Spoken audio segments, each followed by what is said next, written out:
Hola, les doy la bienvenida a Talo Galería de Arte Contemporáneo.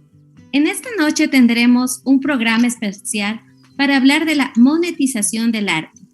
Durante junio, Talo se encuentra con la muestra Parte de mí, aparte de mí, de Karen Miranda Rivadeneira y Misha Vallejo. Es de la Galería Más Arte, que se encuentra en la ciudad de Quito. Hoy nos acompaña el gran coach de arte Nahuel García Buscemi y el artista Buda, más conocido como Huesos de Buda. Buenas noches, Nahuel y Buda, un gusto tenerlos con nosotros esta tarde. Hola a todos, ¿qué tal? ¿Se escucha bien el audio, no? Me parece que sí, ¿no? Bien. Hola a todos, ¿cómo están? Es un placer estar aquí, muchas gracias por la invitación. Antes les contaré un poco sobre Nahuel. Nahuel tiene el programa Vivir del Arte, Cómo Vivir del Arte. Consultora dedicada a capacitar, asesorar y acompañar artistas y emprendedores para su inserción en el mercado. Además, Nahuel es artista. Buda, artista muralista de países como Perú, Chile, Brasil y Ecuador. Su objetivo es crear nuevos entornos urbanos a través de los muros como una propuesta con valores culturales enfocados en el folclore ecuatoriano y la historia del Ecuador. Bienvenidos y gracias por aceptar nuestra invitación. Este programa fue organizado desde Talo, Galería de Arte Contemporáneo, y desde la Escuela de Artes Visuales de la Universidad Técnica Particular de Loja. Vamos a empezar este diálogo. Los invito a hacer preguntas. Este es un programa abierto para todos nuestros invitados. Estamos en vivo por Facebook. Les pregunto, ¿cuál es la clave para vivir del arte a ustedes que son artistas muy reconocidos y que tienen esta gran experiencia? ¿Cuál es el ingrediente secreto, eso que nadie sabe, ¿no? Yo creo que no hay un ingrediente secreto, ojalá hubiese uno, pero me parece que no hay. Sí hay varios ingredientes para que tengamos en cuenta a la hora de empezar a pensar en vivir del arte y lo que implica, ¿no? El ser un artista profesional, digamos, ¿no? Yo creo que un punto central tiene que ver con autogestionarnos. ¿Qué implica esto? El tener horarios, tiempos para el desarrollo del arte y el tener tiempos y horarios para lo que tiene que ver con la promoción del arte y la monetización. Entonces, si hablamos de un solo ingrediente, yo creo que se englobaría dentro de la autogestión que un artista para vivir del arte tendría que más o menos manejar, ¿no? Después, otro tema central en relación a esto es el entender que hoy el arte es un negocio, que este es un gran conflicto que el artista tiene en general, ¿no? Es como que hay una o gran pelea o conflicto en relación al arte y al dinero.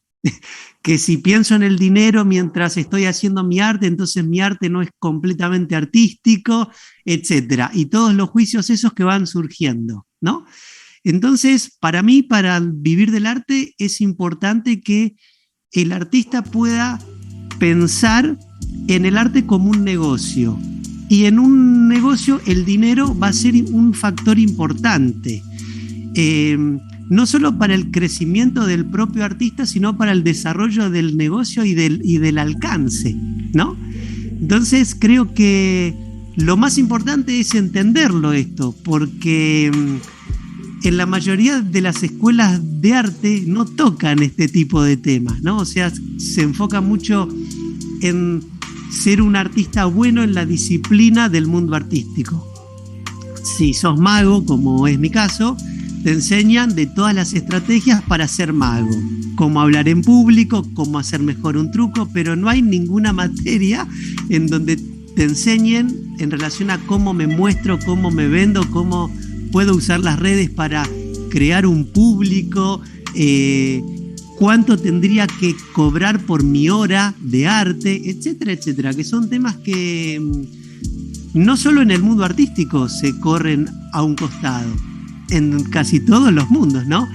La medicina es exactamente igual, el médico ve casos y patologías, pero no tiene idea luego de cómo se tiene que mover en el mundo del marketing médico para que lo contraten en un hospital o en otro, ¿no? Entonces creo que es un gran desafío el enfocarnos en estos temas que tienen que ver con vivir de lo que hagamos, en nuestro caso el arte, y empezar a ver el arte como una forma de vida, y para poder el vivir del arte lo que vamos a precisar también es el tener un plan de acción en cuanto a la monetización del arte también.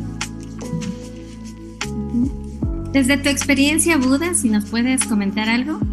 Ya, bueno, justamente Nahuel tocó puntos creo que súper importantes, que eran justamente cuando yo empecé hace 6 años, eran las mismas preguntas que yo me hacía, ¿no? O sea, ¿cuál podría ser para que yo pueda vivir de esto y sustentar, digamos, a mi familia? Entonces, lo que yo en toda esta experiencia que yo he adquirido, digámoslo de alguna manera, pues para mí siempre ha sido también la inversión justamente en lo que uno tiene que comprar, o la manera en uno que tiene que invertir tal vez en algunas cuestiones de arte, ¿no? Eso primeramente, y también en el tiempo, justamente saberte estructurar justamente de qué es lo que vas a hacer, qué proyecto tienes que generar y cómo lo quieres llevar también, ¿no? O sea, entre esas dos, yo siempre lo he visto, desde que empecé siempre he sido como que esas dos ramitas, ¿no? Tenerlas justamente eso. Y ya lo que me pareció súper importante que dijo Nahuel, que era algo que yo veía mucho, sobre todo en la ciudad de Loja, es como que si es que yo estoy pensando en vender mi arte, ya no es arte, o si lo hago solo por dinero. Y creo que, y mucho, yo, bueno, venía, ¿no?, de una escuela bueno, digamos, de la vieja escuela del arte de aquí por mi familia, por mis tíos, y todos decían, no, es que hay que ser como bohemios, o todo el mundo tenía esa idea como que muy bohemio, y que teníamos que dar el amor al arte y regalar el trabajo, ¿no? Entonces yo también desde el principio me di cuenta que no era así. O sea, yo quiero vivir bien, o sea, yo siempre me decía, yo quiero vivir bien, o sea, yo no quiero pasar necesidades. Entonces, ¿qué tengo que hacer justamente? Y cuando yo empecé, buscaba videos en YouTube y en Google de qué es lo que puedo hacer para vivir bien, cuál es un plan estructurado que se pueda tener, ¿no? Entonces, pero yo creo que con mi hermano nos hemos dado cuenta que es justamente, yo podría decir, estas dos ramas, ¿no?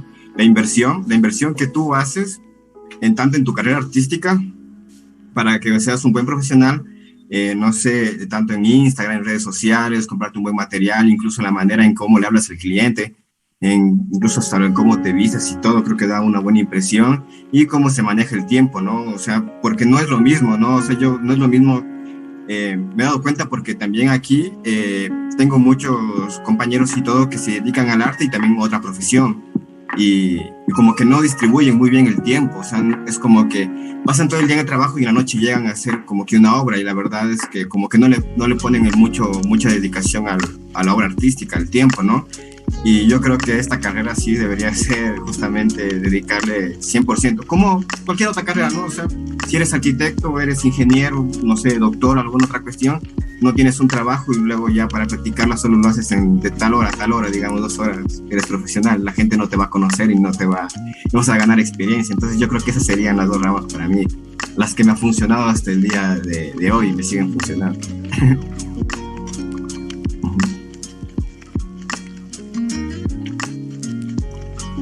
El micrófono. Se cortó el audio, ¿no? Sí. Sí, me pareció. Nuestro arte cuando la presencialidad cada vez es más complicada. Hablaban de las redes sociales, de a lo mejor las páginas web, estar como más activo en esta época donde nos ha afectado a nivel mundial. Qué gran tema ¿no? El de la presencialidad.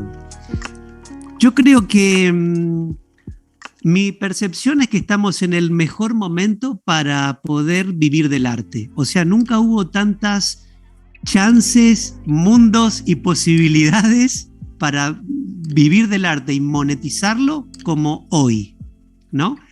En el sentido de que, bueno, esto mismo que ahora estamos los tres acá, ¿no? O sea, en distintos países estamos todos o en diferentes lugares, y sin embargo estamos en tiempo real hablando y viéndonos, ¿no? Esto ya nos muestra de que el mundo cambió. Entonces, el artista y el negocio artístico se tiene que adaptar a esto que pasa en el mundo, o se quedará en el camino, si no. Entonces, hoy yo creo que el problema es que hay tantas formas, tantos caminos y alternativas que no sabemos bien por cuál ir, ¿no?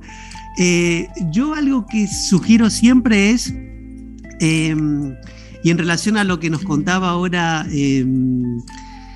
Don Buda, ¿no? El hijo de Buda. Yo creo que un truco para todo esto es el subdividir el día en dos partes. 50% me enfoco en mi arte y en mejorar en la disciplina artística, y el otro 50% me enfoco en el negocio del arte, las redes, la promoción, el marketing, la audiencia, y empezar a capacitarme en lo que me faltaría saber para poder crear un emprendimiento que crezca y que tenga su público, ¿no? La presencialidad para mí hoy es más fácil crearla que antes. Antes, para que un artista se haga muy famoso, tenía que invertir mucho en dinero, en acciones de prensa, en los medios que eran tradicionales, que eran el diario, la radio y la tele, ¿no? Esos tres. Hoy estos tres todos están en internet, ya se virtualizaron todos, ¿no? Y hoy encima tenemos las redes, que son gratis, lo que no significa que no nos cueste nada, o sea, nos cuesta tiempo, esfuerzo y planificación de crear un montón de contenidos para poder el traccionar público, digamos, ¿no? Entonces, la presencialidad yo creo que no sé si es más difícil que antes o menos difícil. Sí es cierto que hoy con un presupuesto muy bajo se puede lograr una audiencia muy grande, que antes no. Antes era invertir en prensa, en acciones de prensa y publicidad.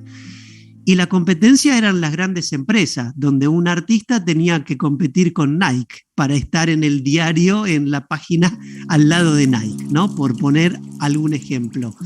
Hoy ya no, o sea, con el perfil en las redes, con planificación, con contenidos que traccionen, y para esto no hace falta dinero, sí que hace falta tiempo. Y por ahí un dinero pero mínimo, o sea, que se use un buen teléfono para que la cámara y el micrófono sea digno, ¿no? A la hora de compartir información y de traccionar público. Entonces, si bien estamos en un mundo complejo, el de hoy, me parece que nunca hubieron tantas chances y oportunidades para monetizar el arte como en el mundo de hoy, ¿no? Entonces, lo complejo trajo también un montón de alternativas que hoy las tenemos y antes no estaban. Esto también en el artista produce una sensación de agobio, como dicen, tengo que hacer todo esto, un canal en YouTube, un perfil en Facebook, un perfil en Instagram, una cuenta en TikTok, tengo que estar ahora en Clubhouse, que es la red que ahora nueva se viene. Esto, y encima crear los contenidos. En TikTok son 5 reels por día, en Instagram 1, en YouTube son tantas cosas que nos empezamos como a agobiar. Pero para mí la clave en todo esto es el autogestionarnos, ¿no? O sea, el ir al punto 1 del que hablábamos previamente y empezar a crear un plan y que tengamos una agenda bien clara de que el lunes creo tal cosa para tal red, el martes tal otra, el miércoles tal otra, ¿no? Y el concientizarnos de que el vivir del arte no es un sprint, es una maratón, o sea, nos tomará un tiempo el construir público, ¿no?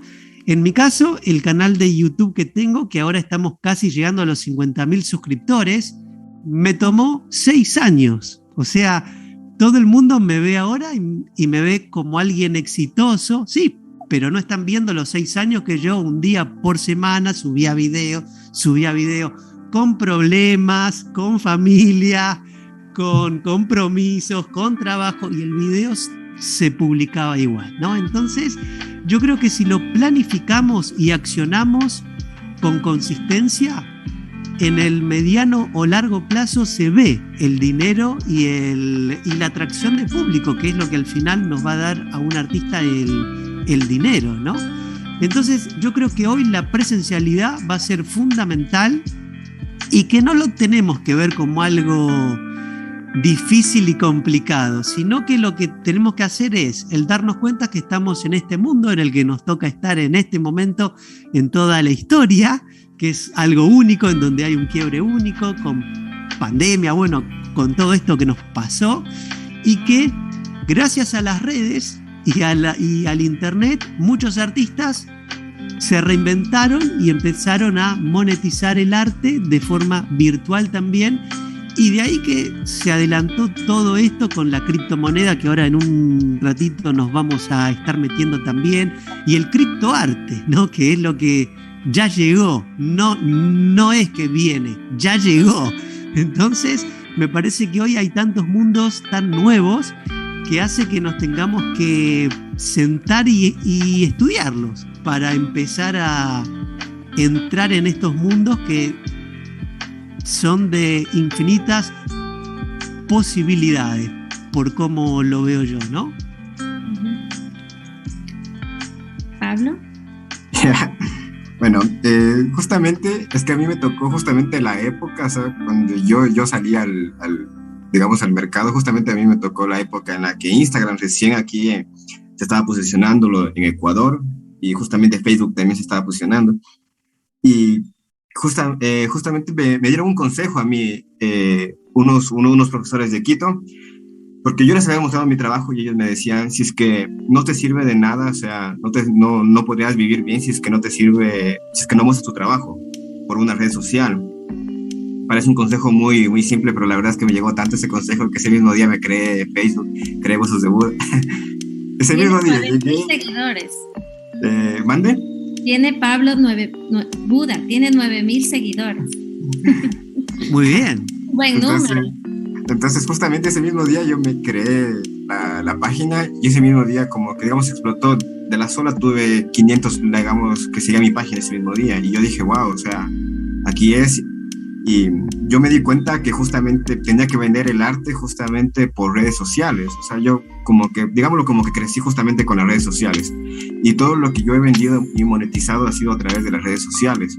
Sí, al principio era muy, muy rezagado, ¿no? Porque tampoco es que vos tienes una idea en marketing, porque no sigues esa carrera, o nunca nadie te explicó cómo era el marketing. Estaba el marketing tradicional y el marketing digital, ¿no? Ahora que todo es digital. Y yo no sabía cómo hacer esa experiencia, digámoslo. Todo fue a través de la experiencia que ya he tenido por algunos años. Entonces, yo la verdad, todo lo que he hecho lo he hecho a través de redes sociales, o sea, todo, incluso las proformas que se envían, proformas de presupuestos y todo a través de links, a través de contratos, todo se trabaja de esta manera. La verdad es que cuando llegó la pandemia, nos afectó solo por el hecho de que tal vez no podíamos salir tanto a pintar los murales. Esa creo que fue la única como que nos afectó un poco a nosotros. De ahí, todo lo que hemos hecho ha sido a través de redes sociales, y lo hemos seguido manteniendo así, ¿no? O sea, porque tampoco, bueno, hay que especificarlo muy bien. O sea, yo no he presentado nunca obra en galería. No, nunca. O sea, creo que unas 2 veces, pero era con la universidad mismo que ha tocado hacerlo. Como cursos, por ejemplo, que ya se acababa, digamos, pintura 3 y tocaba hacer la exposición, ¿no?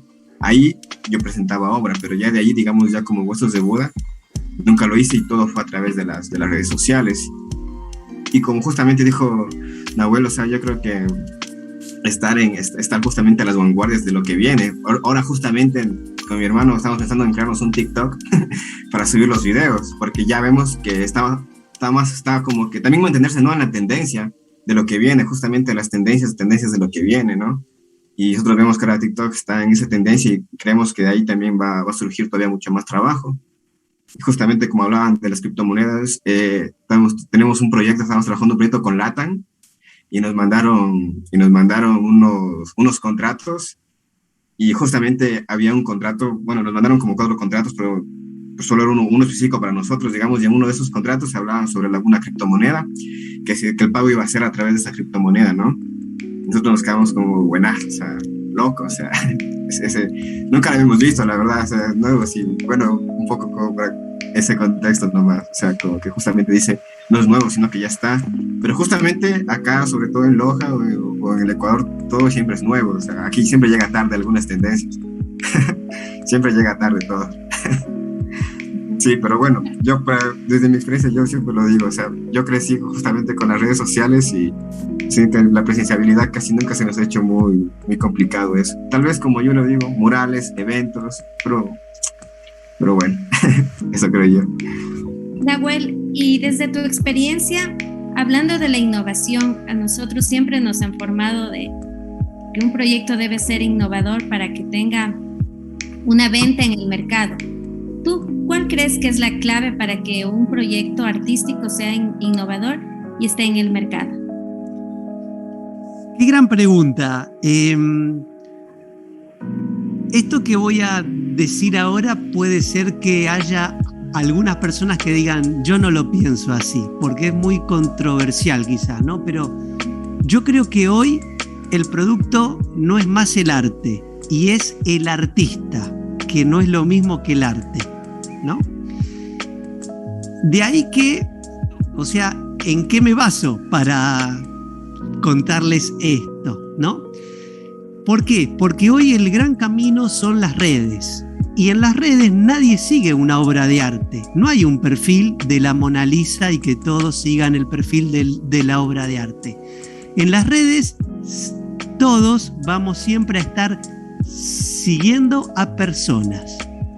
Entonces ahora el producto es el propio artista, que tiene que ser interesante.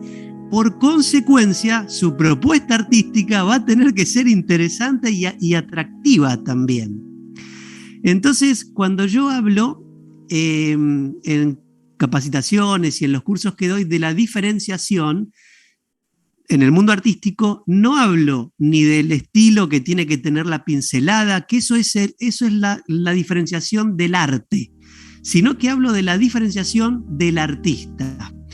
Y ahí es cuando nos tenemos que poner a pensar en tener una propuesta disruptiva y ser la propuesta andante, para que cuando nos mire la gente pueda ver que somos artistas sin que lo tengamos que estar contando nosotros. Desde la ropa que usamos, o sea, todas las estrategias de imagen pública, de marca personal, branding de marca también, incorporarlo al artista.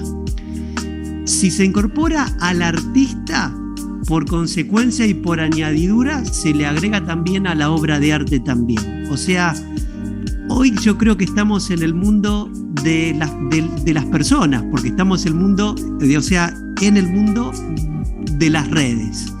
Entonces, para mí es más importante el artista que la obra de arte. Y yo creo que al enfocarnos en mejorar la vida del artista, la obra de arte se vende sola, porque si el artista te cae bien,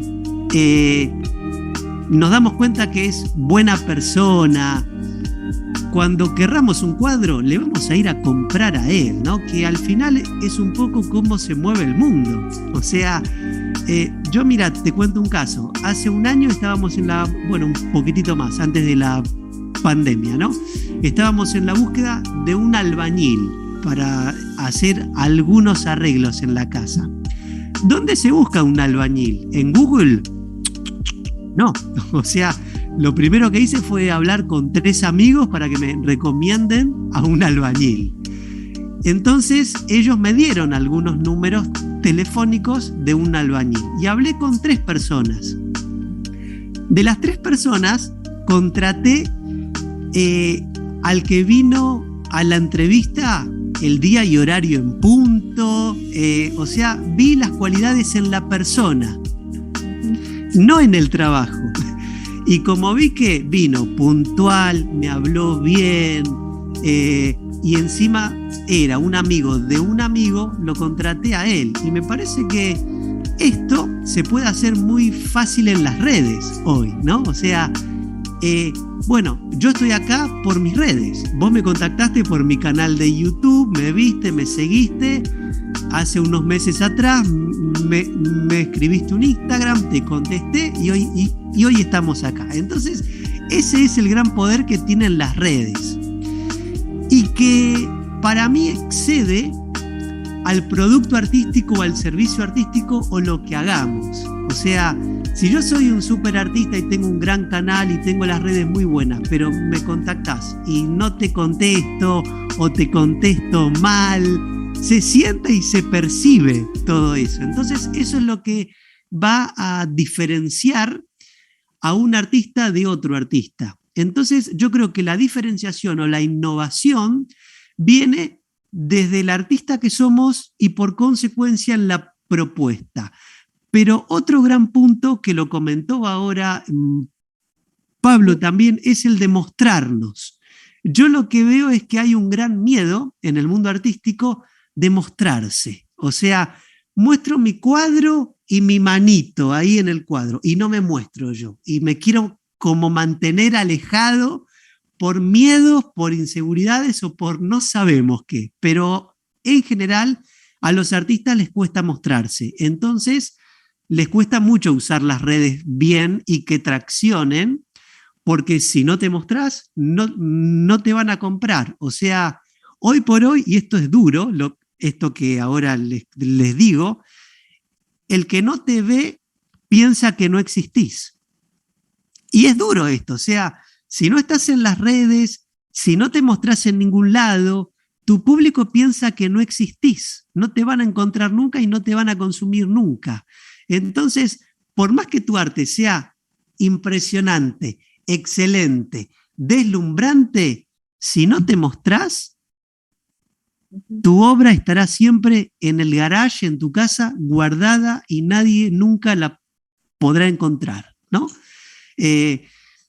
Pongo este ejemplo porque, o sea, son los casos que yo en mi rol de coach y consultor atiendo, ¿no? O sea, me llega un caso de un artista con 37 obras en el garage en su casa. Nunca mostró ninguna y no tiene ni Instagram, ni Facebook, ni nada. Entonces, es muy complejo el que una persona con ese tipo de perfiles pueda pensar en vivir del arte. Nunca lo va a encontrar nadie, ¿no?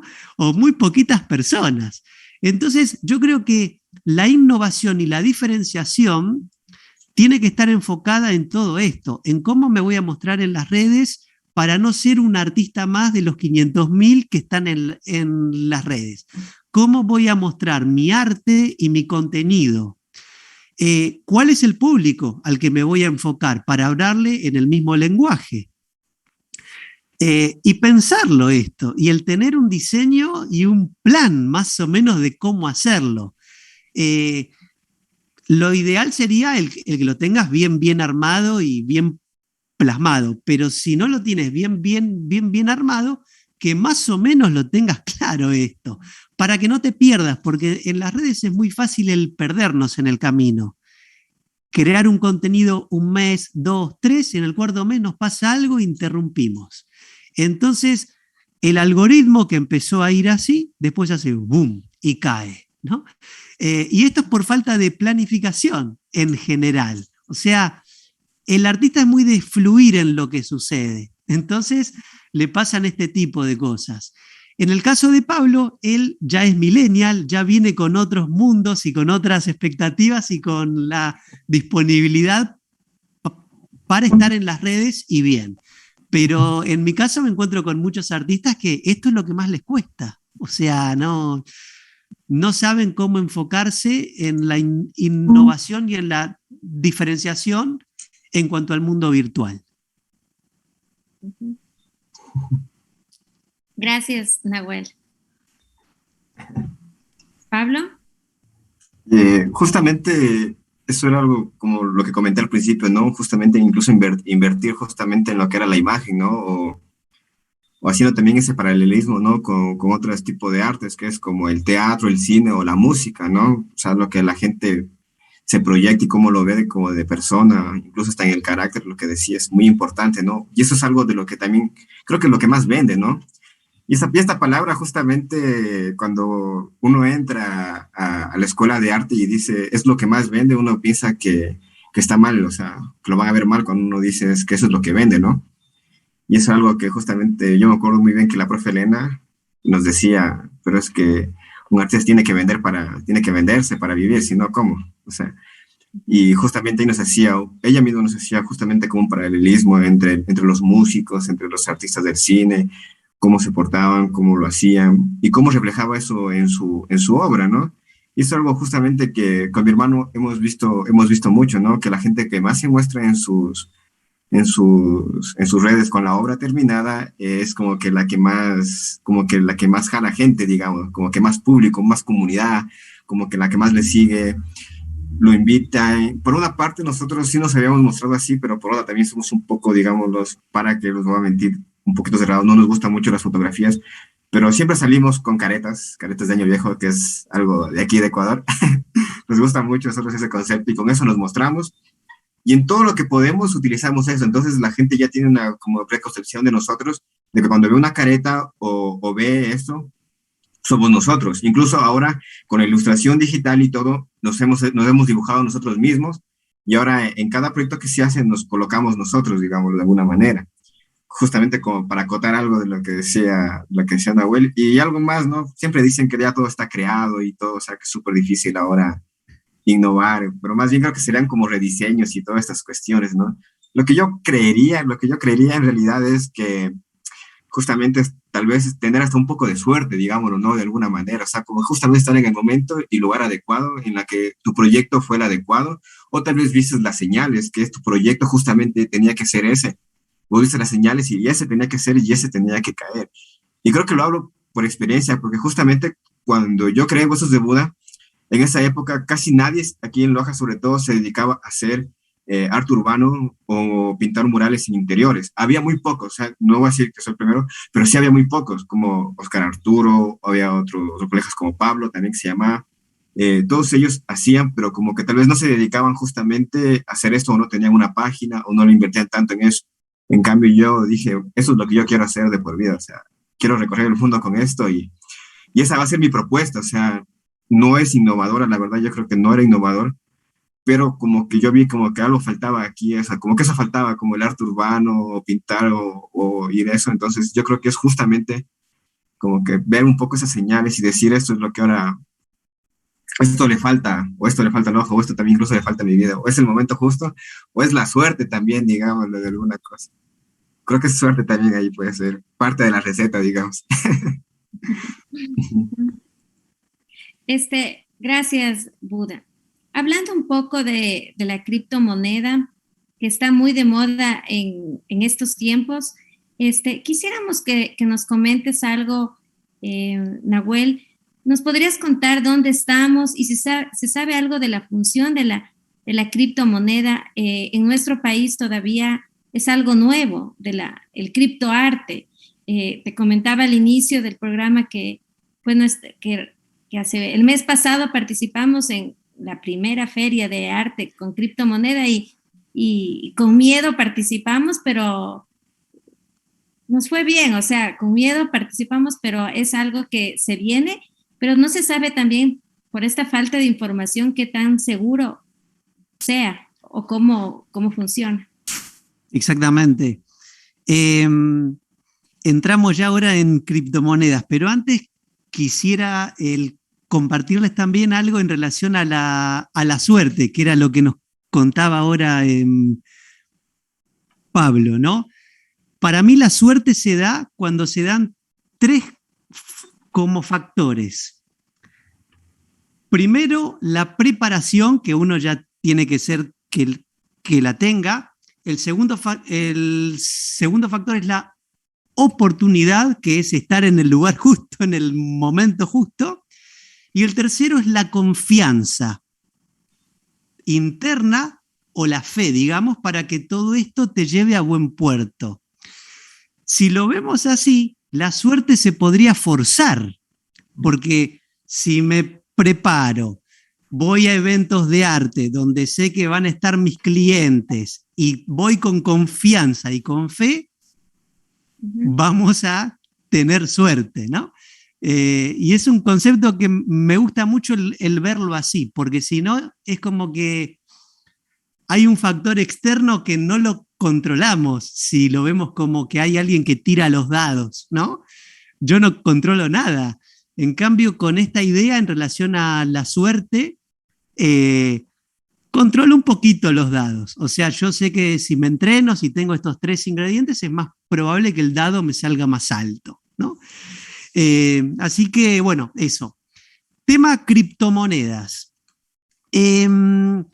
Sí, o sea, en Latinoamérica, no en Ecuador y nada más, sino que en Latinoamérica todo nos llega más tarde. En Argentina también, en todos lados, ¿no? Como los que nos contaba hace un chiquitito Pablo. ¿Qué son las criptomonedas y cómo explicarlo para que en el mundo artístico se pueda entender? Primero, aclaro que yo no soy especialista en criptomonedas, pero vi que estaba todo este mundo y me lo puse a estudiar, porque el mundo artístico se va a ver influenciado y ya se está viendo influenciado no por la criptomoneda, sino por la tecnología de las criptomonedas. ¿Cómo empieza esto para que se entienda bien? El sistema que utilizamos del dinero en todo el mundo es el sistema bancario. O sea, cada uno de los países del mundo, el Banco Central, en Ecuador estará el Banco Central de Ecuador, en Argentina el de Argentina, el de Estados Unidos en Estados Unidos y así. Entonces, un señor, un japonés, crea la tecnología blockchain, que es en la que se basa la criptomoneda, que es una tecnología donde no hay una regulación de un ente externo. O sea, el gobierno regula cuánta moneda se emite en un país, en Argentina, en Ecuador, en todos lados. Entonces siempre hay un ente regulador en relación al dinero. Y lo que esta persona buscaba es el desregularlo esto y que seamos los propios usuarios los que regulemos todo esto. Entonces se crea una tecnología que se llama blockchain, que se usa ahora en criptomonedas, pero que se puede usar para un montón de cosas. La tecnología blockchain lo que significa es cadena de bloques. Imaginemos ahora un bloque, o sea, un dado o un bloque, otro bloque, y que están plenamente unidos por una línea, ¿no? Y esta blockchain o cadena de bloques es infinita. O sea, cuando una operación nueva se crea, se acopla a todas las que vienen previamente. Esta es la tecnología blockchain, que es muy difícil hackear y muy difícil de que pase algo tipo fraudes, robos, etcétera. Entonces, con esta tecnología se crea la primer criptomoneda, que fue el Bitcoin. Ahora hay muchas criptomonedas, el Ethereum, bueno, pero la primera fue el Bitcoin, que es completamente seguro. Si me preguntás a mí, yo creo que es hasta mucho más y completamente seguro que los bancos y el tener la plata en el banco, ¿no? O sea, hay casos de un robo en un banco. En Argentina mismo se hizo el robo, que se hizo película después en relación a un robo muy importante a un banco, ¿no? Exactamente, el robo del siglo. En cambio, con la tecnología de blockchain es prácticamente imposible. ¿Por qué? Porque la información se copia en todos los millones de servidores que están en todo el mundo. Entonces, eso hace que sea completamente segura. Claro que no hay nada que sea al 100% seguro. Hay un riesgo siempre, pero con la tecnología de blockchain el riesgo es muchísimo menor que con otro tipo de cosas, ¿no? Entonces, ¿qué pasa con el criptoarte? Toman esta tecnología que ya estaba, que es el blockchain, que se puede utilizar para lo que sea, como las criptomonedas, y la empiezan a utilizar para el arte. ¿Cuáles son las ventajas que tienen? Que nadie te puede plagiar tu obra de arte, porque la tecnología blockchain lo impide. Esto nos abre un montón de mundos. Primero que, bueno, la criptomoneda Se calcula que más o menos de hoy a 6 años va a ser algo completamente masivo en donde en el supermercado te van a permitir comprar con criptomoneda, en el supermercado y en todos lados, ¿no? O sea, es algo que ya viene en crecimiento y ya está llegando, o sea, prácticamente llegó ya. Entonces, como sugerencia para un artista, investigar qué es esto de la criptoeconomía, para entender bien el blockchain, de dónde viene, cómo se componen las partes. Yo ahora fui muy superficial, el concepto es mucho más profundo, pero si me pongo a hablar de todo esto, se me van a dormir todos, y no es la idea. Entonces, quiero ser bien simple para que se entienda el concepto, ¿no? Y cómo se aplica esto en el mundo artístico. En el mundo artístico yo puedo crear una obra de arte que sea única, como el caso de Beeple. Él ya viene hace 5 años con un proyecto que sube todos los días una obra de arte a su Instagram, o hace una obra de arte diaria. Él ya tiene en Instagram, si no me acuerdo mal, creo que tiene más de 1,5 millones de suscriptores o más todavía en su Instagram. Entonces, lanzó una obra de arte que estaba compuesta por 500 obras de arte de Beeple. O sea, el proyecto que fueron 5 años de trabajo de Beeple. Y lo lanzó por la tecnología blockchain, donde se cobraba en relación a la tecnología. Todo lo que es en tecnología de blockchain, las transacciones se hacen con criptomonedas, ¿no? Para que se entienda el proceso. Por lo tanto, si yo quiero vender una obra por medio de blockchain, voy a tener que abrirme una cuenta de criptomonedas por cualquiera de las plataformas que te lo brindan, que hay un montón ahora, ¿no?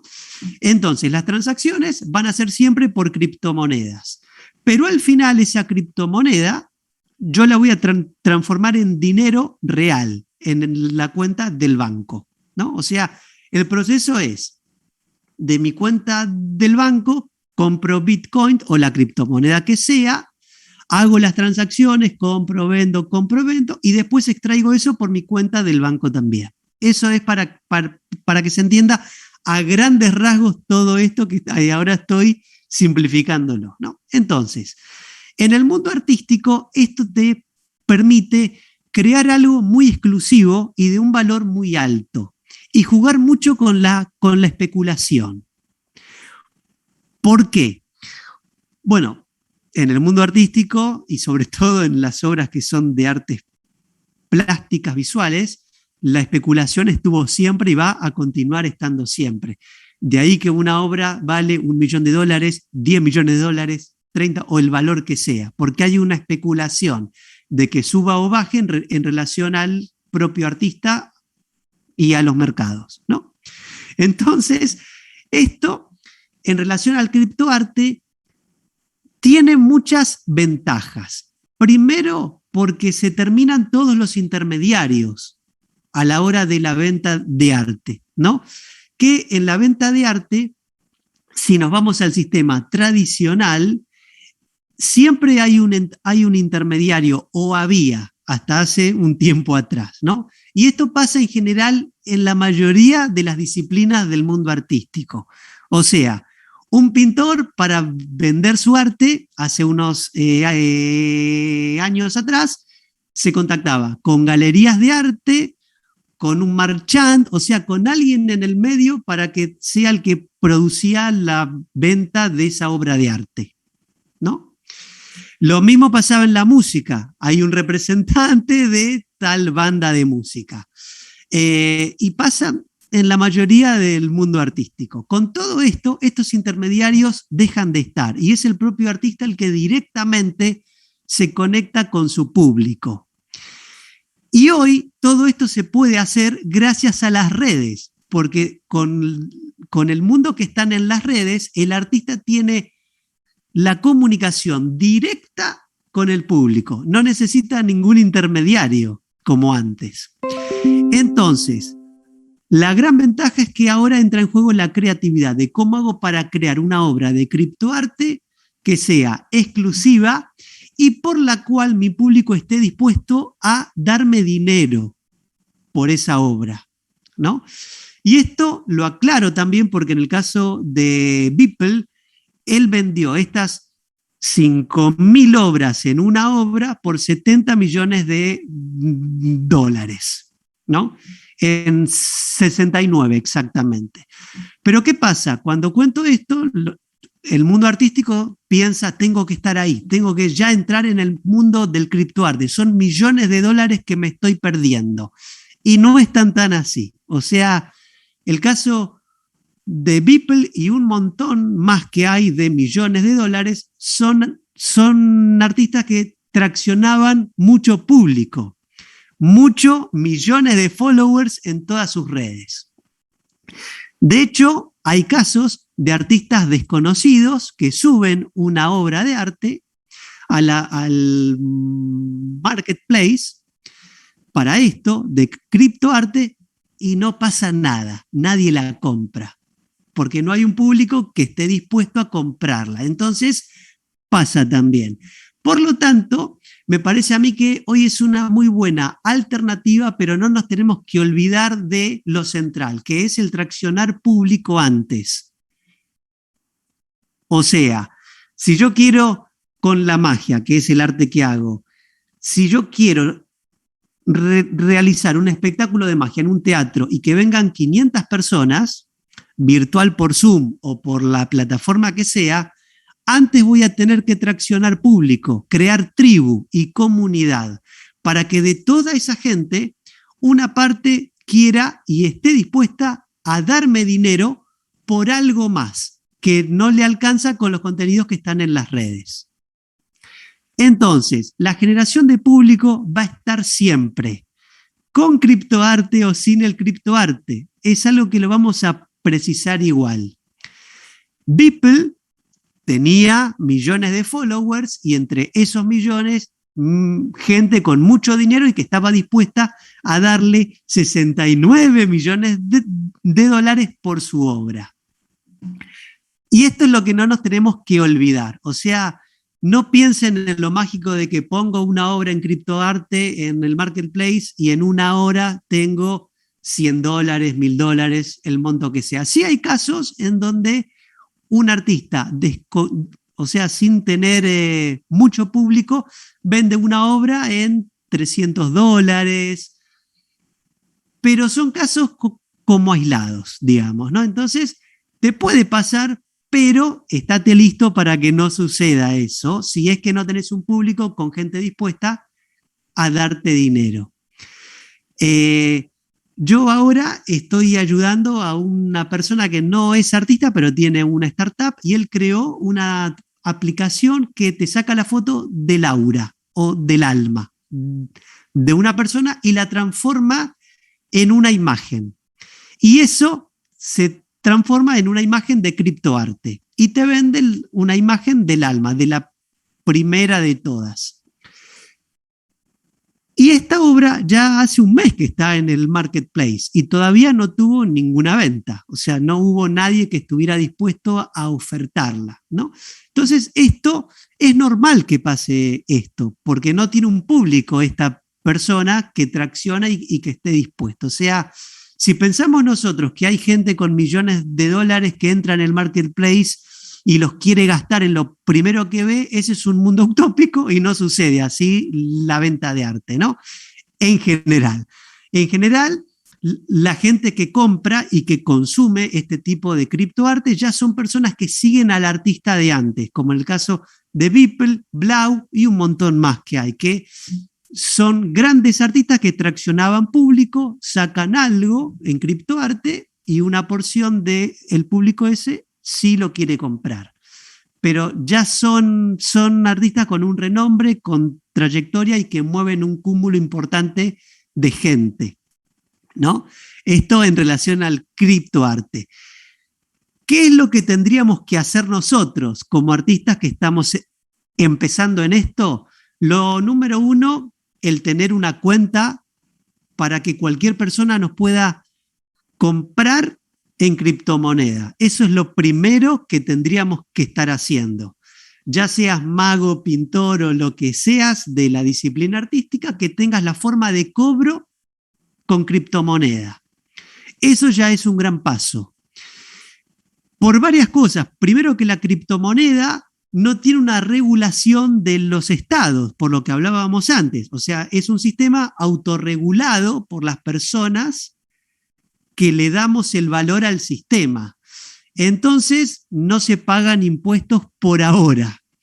En Argentina ya está pasando que el Banco Central se quiere meter, intervenir en todo esto, pero todavía no está pasando.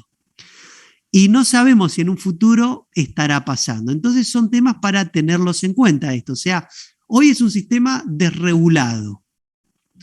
Y como tal, nos brinda un montón de puntos buenos en seguridad y en que no tenemos que tributar.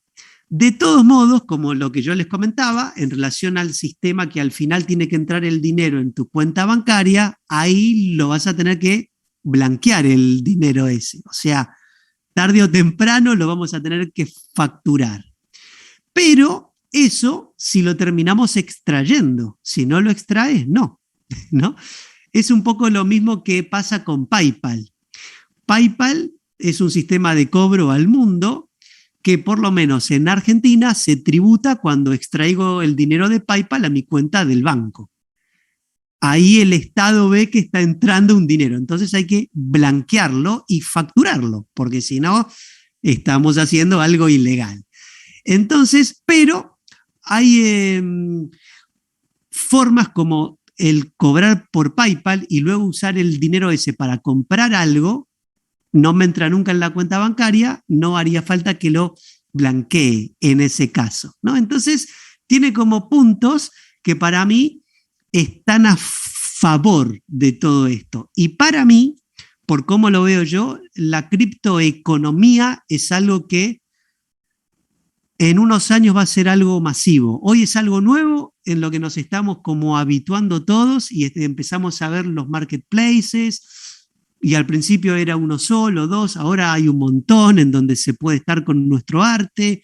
Entonces se va a ir transformando en una cosa más masiva. Y es a lo que tiende el mundo. Ahora, esto no es color de rosa todo, ¿no? La tecnología de blockchain tiene un gran problema, que es que se usan muchos recursos del planeta porque se gasta mucha energía para mantener todo este sistema en servidores de todo el mundo, de mucha gente.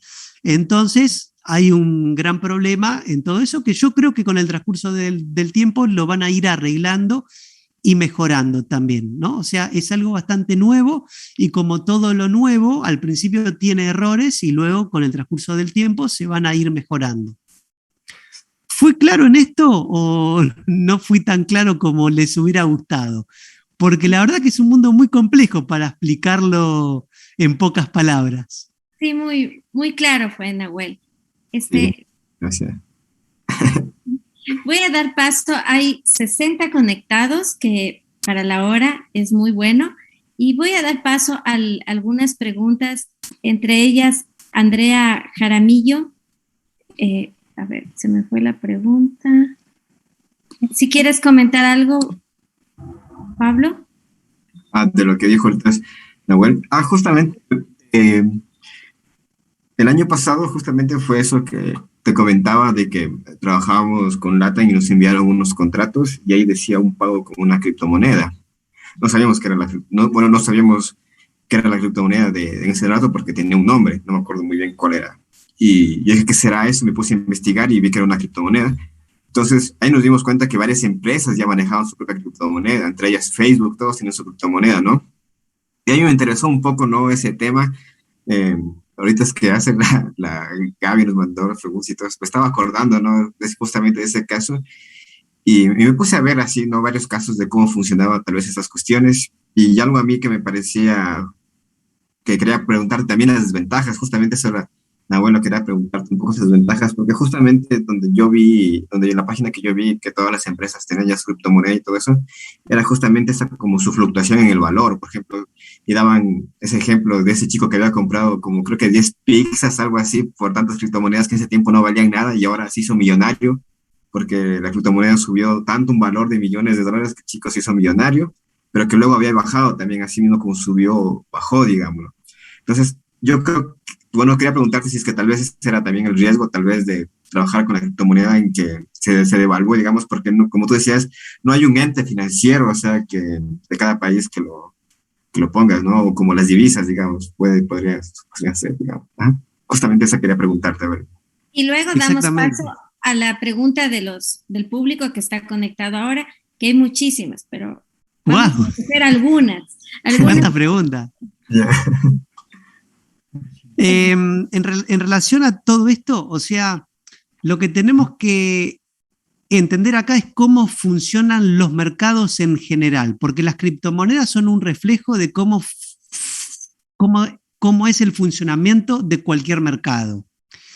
Los mercados tienden a ser siempre alcistas en el largo plazo, o sea, las criptomonedas seguramente en el largo plazo suban de precio. Se puede ver en el Bitcoin, ¿no? Que empezó $1 un Bitcoin y hoy ya está casi en $50.000 un Bitcoin, ¿no? O sea, es un mercado alcista, como la mayoría de los mercados.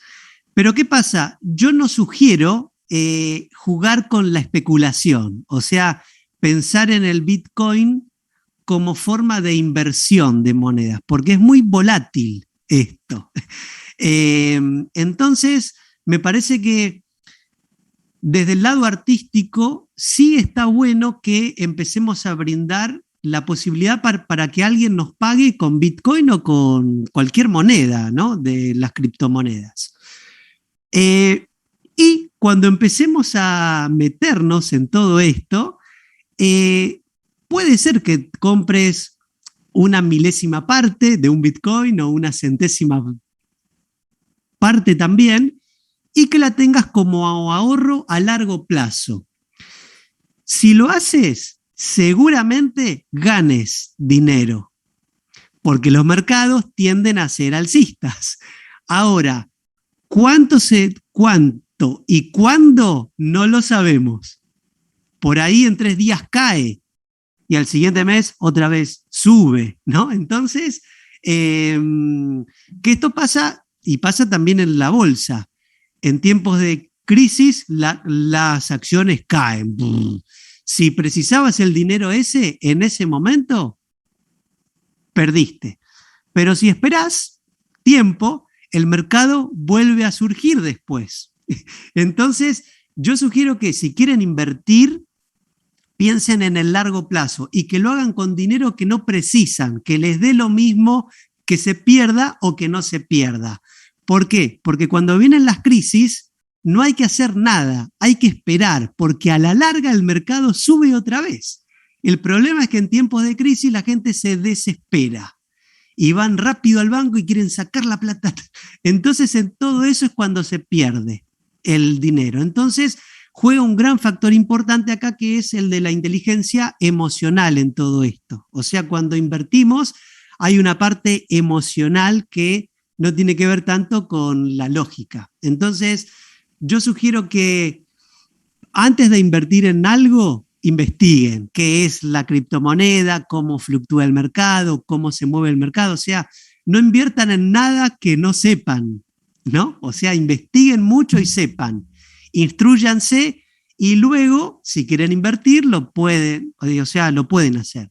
De todos modos, mi sugerencia es, en cuanto al mundo artístico, pensar en la criptomoneda como una plataforma nueva de cobros de obra de arte y pensarlo desde este otro lado, no tanto en inversión. ¿Qué se puede hacer? Sí, igual se puede hacer, pero creo que como que se nos va el foco, si no, y terminamos invirtiendo en criptomonedas en vez de en vivir del arte, ¿no? Uh-huh. Voy a dar paso a algunas de las preguntas. Andrea Vamos. Jaramillo dice, Empezaré un emprendimiento que consiste en ilustración y crear libros para niños. ¿Qué sería lo que debo hacer? ¿Asociarme con una editorial o sería mejor empezar sola? ¿Cómo debe ser mi emprendimiento para que sea exitoso? Bueno, qué gran pregunta. Desafortunadamente no hay una sola respuesta ni correcta, digamos, ¿no? Yo lo que sugiero en este tipo de casos es, o sea, está el modelo antiguo y el modelo actual en relación a la publicación de libros, que es lo que nos comentaba ella, ¿no? La editorial en algunos casos sirve, en otros no. O sea, para que se entienda bien, ¿cómo es el modelo de negocio de la editorial? Toma tu libro y lo vende, y te publica y te vende, y te paga el 10% como máximo, algunas el 5%, el 10% de los ingresos del libro. Y el artista no controla absolutamente nada, ni promoción, absolutamente nada. Entonces, hoy, como lo que hablábamos previamente, yo creo que estamos en la era de la autogestión. Para mí es mejor que te enfoques en crear tu tribu, tengas un par de libros gratuitos y que se lo des sin cargo a tu tribu, o el primer capítulo, el segundo capítulo también, y que te enfoques en crear tribu. Hoy la editorial no es necesaria. Yo mismo puedo escribir mi libro y lo pongo en Amazon y directamente lo vendo yo, sin editorial y sin nada. Y me quedo con el 100% de todo el dinero. En Amazon, en este caso, es al revés. Él se queda con el 30% y el autor el 70%. Estos son los porcentajes de Amazon. Entonces, el modelo de negocios de las editoriales vino a Amazon y ahora tienen un gran problema, ¿no? Y los autores que todavía están en las editoriales tradicionales están la mayoría como estrategia de marketing, no como estrategia de rentabilidad, porque saben que es más rentable vender en Amazon que una editorial te publique tu libro, con todo el proceso que conlleva eso, o sea, ir y presentar el libro en una editorial, en otra, ¿no? Hasta que alguna te diga lo publicamos. Todo eso es tiempo, esfuerzo, que yo no lo sugiero. ¿Y por qué? Porque lo que sugiero yo es que tu emprendimiento artístico dependa al 100% de vos y de nadie más, no de un tercero. Porque si no, ya estamos como esperando cosas y tiempos del tercero, que muchas veces no se adapta con las necesidades nuestras, como esto. O sea, si yo pienso en venderme yo mismo, yo puedo controlar mis tiempos de cuándo escribo, cuándo publico y qué acciones hago para promocionar el libro. Lo puedo hacer yo todo y gestionarlo y planificarlo y ver el resultado que tengo. Y si no es el que quiero, reajustar e ir haciendo acciones. Entonces me parece que hoy, con las redes y con todo esto que está a nuestro alcance, es mucho mejor a tener un contrato con una editorial. Uh-huh. Pero esto es la generalidad, ¿eh? O sea, habría que ver después el caso de cada uno. Uh-huh. Maite Córdoba pregunta, ¿cuáles serían las ventajas y desventajas de monetizar el trabajo dentro del ámbito digital? ¿Cómo sabemos cuál es el momento para poder empezar a monetizar? Bien, bueno, las ventajas es que no hay ningún límite de países, de barreras, o sea, puede ser que tengas, estando en México, un cliente en Canadá. Esa es una gran ventaja y le cobres en dólares, porque en Canadá se usan los dólares. Entonces, para Latinoamérica nos conviene mucho este tipo de cambio, de entrar en mercados donde la moneda es más fuerte, porque nos pagan más por nuestro arte. ¿Sí? ¿Me explico? Entonces, esa es una gran ventaja, el tipo de cambio. Lo segundo, ¿cuándo nos damos cuenta que se puede ya el monetizar el arte?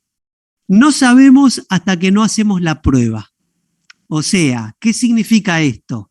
Yo no te puedo dar un número de tenés que tener 3.000 seguidores en Instagram para monetizar tu arte. Tenés que tener un canal de YouTube con 4.000 seguidores para monetizar. No hay un número de todo esto. Es más, hay perfiles. Bueno, en mi caso yo ahora estoy ayudando a un artista que tiene menos de 1.000 seguidores en Instagram y ya hizo 3 ventas o 4. Entonces, no tiene que ver con los números, tiene que ver con la atracción y con cómo lo encares. No hay un número ideal como para que yo te diga, tienes que tener tanto alcance para darte cuenta que se puede monetizar el arte. Es cuestión de hacer pruebas y en relación al resultado que tengas, vas mejorando hasta que al final se logra. Como con cualquier cosa, ¿no? Es como si a priori yo te tengo que contar si tienes las cualidades para tocar el piano. Y no sabemos eso hasta que no empieces las clases de piano y practiques y te des cuenta, ¿no? O sea, esto se ve en el hacer y no hay una certeza previamente. Bueno, ¿Sí? Sí, muchas gracias. Hay muchísimas preguntas, pero por el tiempo ya no podemos seguir conversando. Buda, si tal vez tienes algo, o si no, para despedirnos. Bueno, pues justamente yo también leí esa pregunta y me pareció muy, muy buena, ¿no? O sea, y algo más tal vez que acotar justamente yo diría, ¿no? Que sería más o menos como hacer esa catarsis, esa purificación emocional justamente de que cuánto vale tu arte o cuánto vale tu valor. O sea, yo creo que desde el primer momento el artista debería darle ese valor. Y es algo que nosotros creo que se viene muy arraigado, ¿no? Porque dice del arte de qué vas a vivir, ¿no? Entonces la cuestión yo creo que sería quitarnos esa poco, pues digo, hacer esa catarsis emocional de purificar el alma, de que no, que en realidad sí se debería cobrar desde un principio, se debería darle ese valor incluso, ¿sí? Tenerle justamente ese valor y no dejar como que no, es que primerito voy a hacer esto, hasta que me dé a conocer voy a hacer todo gratis, hasta que voy a hacer alguna cosita, ¿no? O sea, sí deberías tener incluso un eje principal como de entregarle esa fuerza también, ¿no? Pasa mucho, sobre todo aquí en Loja, sobre todo, creo que en Argentina en todo lado pasa mucho, ¿no? De regalar el trabajo, ¿no? Y es algo que a mí también me frustra mucho, sobre todo ver aquí en la ciudad, pasa eso, entonces yo creo que debería ser, por más pequeño que sea, ¿no? Porque incluso yo he visto muchas cosas, dicen, no, es que solo voy a hacer un dibujito chiquito, yo digo, pues no, es que es igual, deberías vos entregarle ese valor, incluso porque el arte es es un bien que se está creando para todos, o sea, es un bien emocional, un bien para la cultura, ¿no? Entonces, si estás entregando algo, nunca te creas inferior o menos por estar haciendo cualquier cosa, por más pequeño que sea. Eso nomás quería tal vez acotarles de Excelente, cuándo, sí, sí. ya no, de cuándo sería de crear, ¿no? Ajá. Bueno, Eso. quiero terminar contándoles sobre Talo, Galería de Arte Contemporáneo. Queda ubicada en Cuenca, en Florencia, Estudillo, junto al río Tomebamba. Muchas gracias por tu tiempo, Nahuel, por Es un tu placer. valioso conocimiento. Gracias, Buda. Como les mencionaba, Buda es Gusto. nuestro artista estrella de la Escuela de Artes. Tenemos muchos No, artistas talentosos, normal. muy buenos, pero Vergüenza. Buda nos ha representado muchas veces bastante. Gracias a los estudiantes de artes visuales de la Universidad Técnica Particular de Loja y a los seguidores de Talo, Galería de Arte Contemporáneo. Gracias por conectarse. Un placer, un fuerte abrazo a todos. Estamos en YouTube, si quieren, me encuentran por mi nombre y ahí hay un montón de contenidos de todo esto que hablamos hoy. Sí, Un un gusto placer igual. tenerlos allá. Un gusto igual. Huesos de Buda en todas las redes sociales. Menos, ya viendo TikTok, pero en todas las redes sociales. Huesos de Buda. Huesos de Buda en la casa.